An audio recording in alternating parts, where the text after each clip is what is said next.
Welcome into today's Business Spotlight. We focus on the Wolf Academy, and we welcome today Cormac Noonan. Cormac, good morning. How are you today? Good morning, Tom. I'm doing great. How are you getting on? Sure, fantastic. The sun is shining for a change, so look, we can look forward to a positive day. So, for our audience here today, tell us, what do you do and how long have you been doing it? So I co-founded Wolf Academy just over 3 years ago, along with my brother Daryl.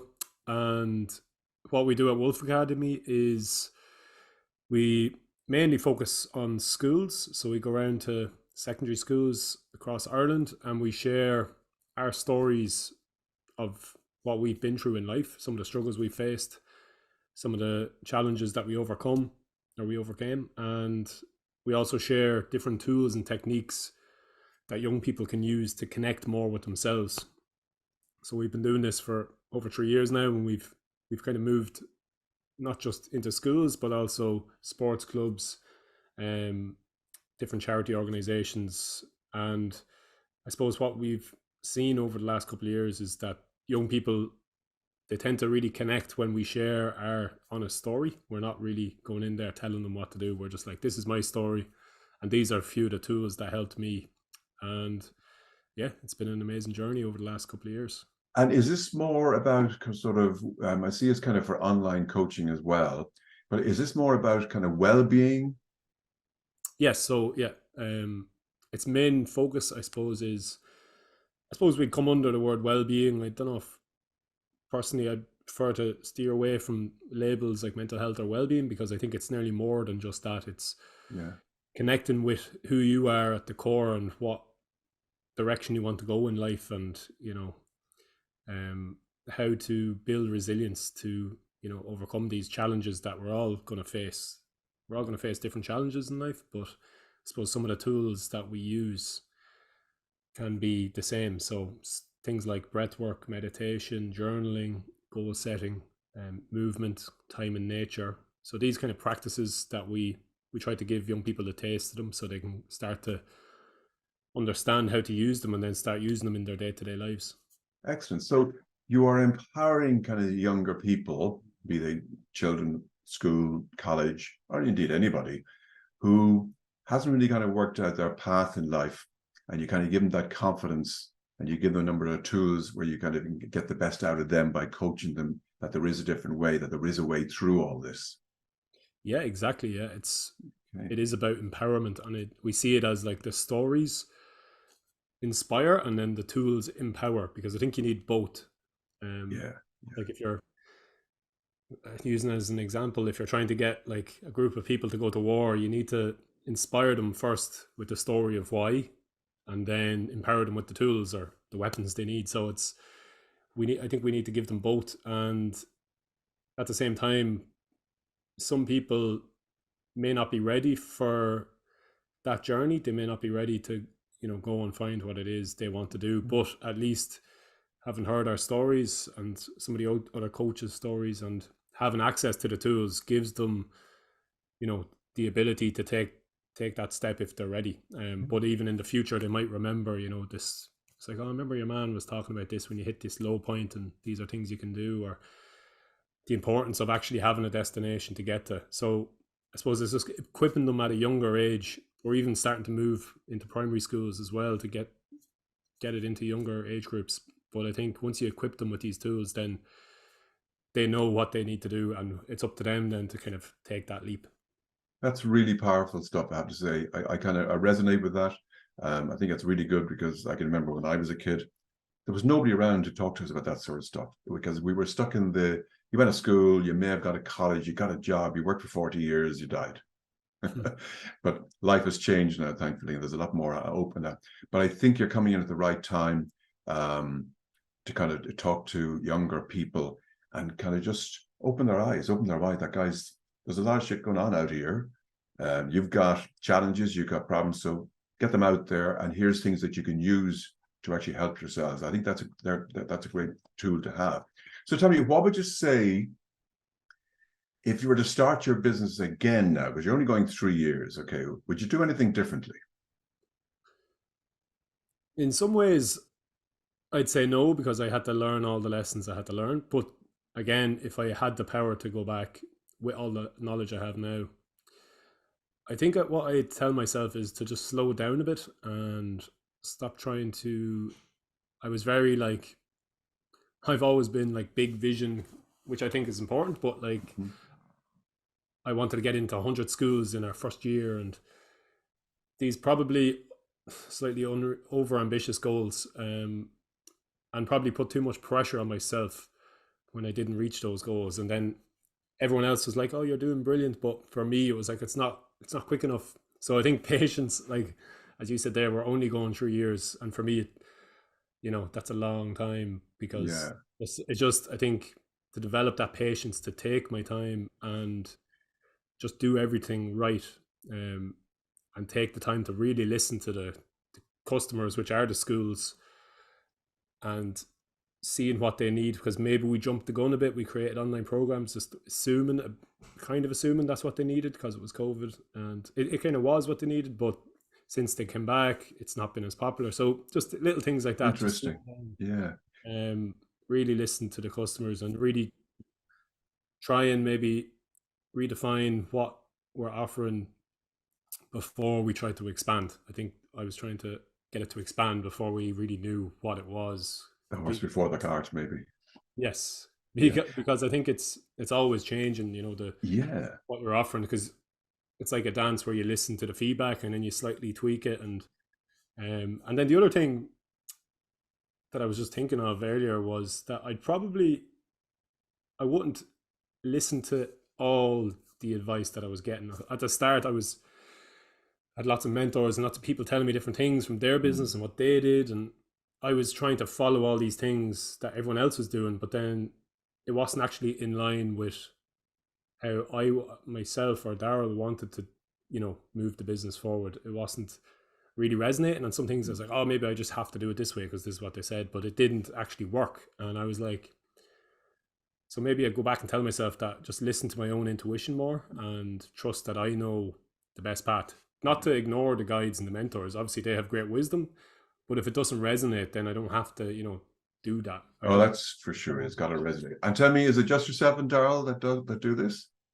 So myself and Daryl set it up, and we also have Yvonne Doherty who works with us part time as well, and she delivers some of the workshops too. And then we have our brother Owen. He also is part time. He does our accounts. So we have nice small team there, and then Yeah. we have 10 coaches who are available to go in and deliver workshops across the country. Ah, that's what I was trying to get. So you've got people. So you're building up a team of people who you train, Yeah. who build up to learn how to present these tools and have for the people to kind of to do these things.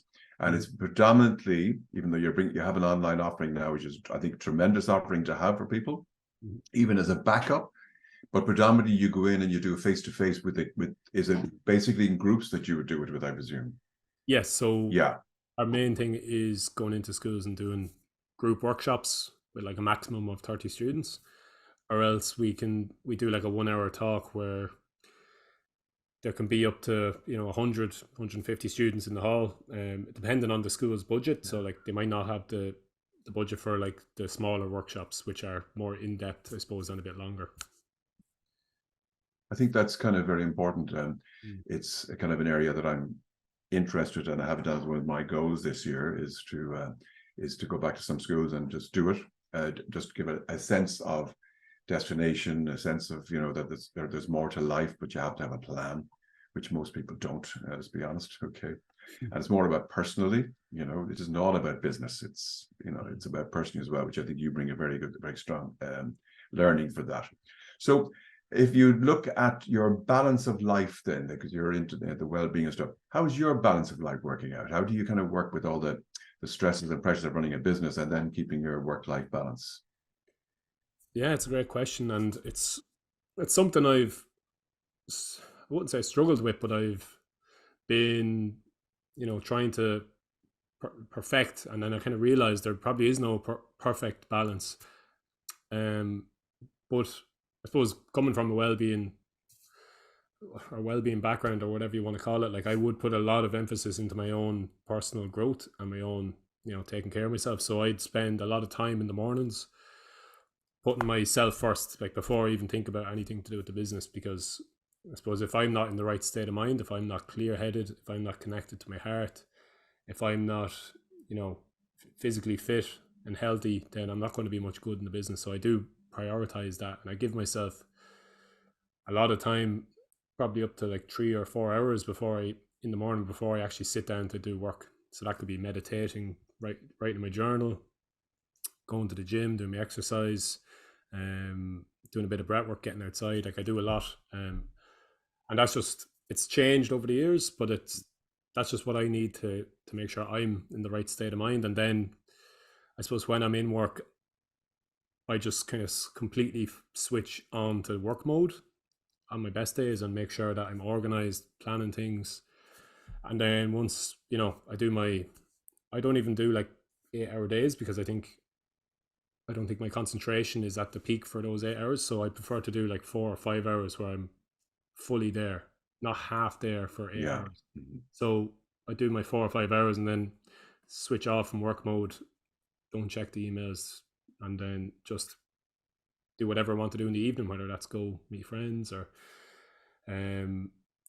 sometimes I go for a walk or whatever it is. But I would see the two as complementary actually, because I used to see it as like these opposing forces of personal life and business life, but now I see it as they both complement each other, because I suppose if you have too much time in the day, it's hard to look to fill that. So like the work is important, important part of the day, and it also fuels my lifestyle. So they both work hand in hand, I think, and I've started to see how they don't oppose each other. They actually complement each other quite well. It's very important, and I can tell by your stories that you tell the younger people this story as well. Can I just ask you a bit of interest then? From the feedback you get from the schools, from the colleges, from the younger people themselves, after you've delivered a workshop to them, what would be some of the most common reactions that you might get from some of the students? Yeah, so it's funny because with the stories, there's so many different takeaways, and I think that's the power of storytelling. Mm-hmm. There can be so many lessons within the story that you don't even have to explicitly mention. They will just pick it up from whatever they resonate with in their lives. So for example, Daryl, my brother, his story, he talks about his path of alcohol and drug abuse for over 10 years after leaving secondary school, and how that led him down a very dark path. Mm-hmm. And all that was due to not expressing his emotions or not being able to express his emotions. And there's different parts of the story that resonate with different people. Sure. My story would be talking about how I went to Trinity and studied IT and became an IT consultant, and then realized I hated IT, so I quit and went traveling to discover my true destination or my true purpose. And then again, there's different things in my story. Maybe because I suffered with low confidence when I was younger, I was very shy. So that might resonate. But I think the main thing that comes back is they say thank you for your honesty, thank you for your sharing your story. Because I just think the world at the moment is probably lacking a lot of that authenticity.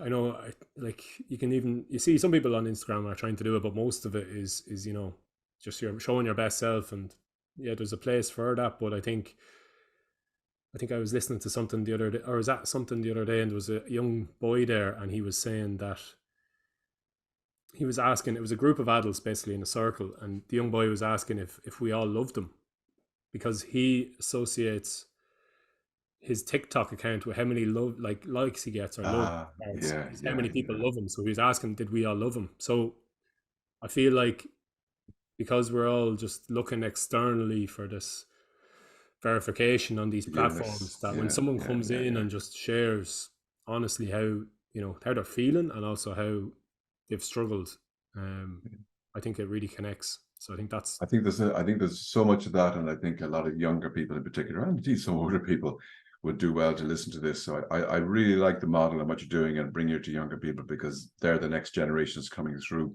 So look, I could talk with this all day here. So excuse me.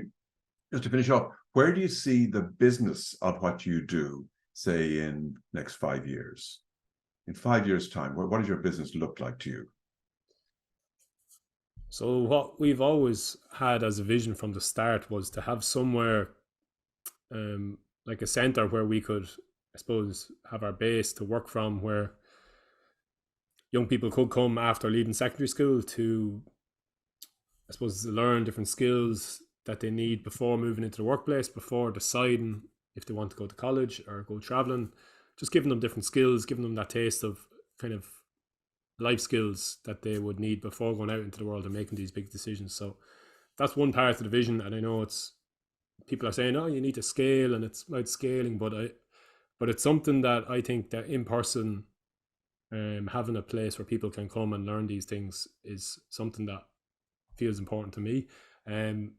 But also, and then on the other hand, it would be to have up to 25 coaches across different counties of Ireland, delivering workshops to schools, and even possibly getting our online courses beyond Ireland into the UK, into the States. We have looked at even doing train the trainer models to, get people to deliver workshops in that style over in these countries. But at the same time, I used to have these big 5-year visions, and I still have like a vision of where we're going, but it's more flexible now, because I think Wolf Academy has nearly a life of its own, that it wants to go a direction. So we're trying to just kind of stay open and listen to what direction is that, or where does the business want to go, and how does it want to grow, without getting too caught up in the, I want it to be like this. It's kind of like, what does Wolf Academy want? So I think that's kind of a new way I started looking at things, because I think the original vision was just to spread around Ireland, and I think we're already in over 21 counties, so we've kind of done that. So anything now is just like a bonus as to how it wants to grow. Okay, so there's great success going on. So tell me, if somebody was listening here and they said, if I want to find out more about this, I presume I can go onto your website, which is www.wolfcapitalacademy.co.uk. Is that correct? No, sorry, no, it's different. I think that's an English trading platform, but ours is www.wolfacademy.ie. wolfacademy.ie. So everyone have a look at that, and there's also an online particular offering there. And if they wanted to contact you, there's a contact page. They can just ring up and have a chat. Look, I have the school, I have a son, I've got a daughter, I've got a family member. What can you do for us, etc.? Yeah, exactly. And we do, as I said, the main thing we do is workshops and talks in schools, but we have started offering one-on-one coaching with teenagers, because we've realized the importance of that, and a lot of parents are looking for that. We've a couple of coaches, myself, Yvonne, Yana as well. And the other thing I suppose we have worked with adults as well. We started getting requests to work with adults, which we also enjoy. So there is different offerings there. But I suppose the main thing is the schools. So if anyone is interested in getting us in, they can just email or phone us. And Super. Cormac, a pleasure to talk to you today. Wish you every success with your adventure, and I hope we shall talk again very soon. Thanks very much for having me, Tom.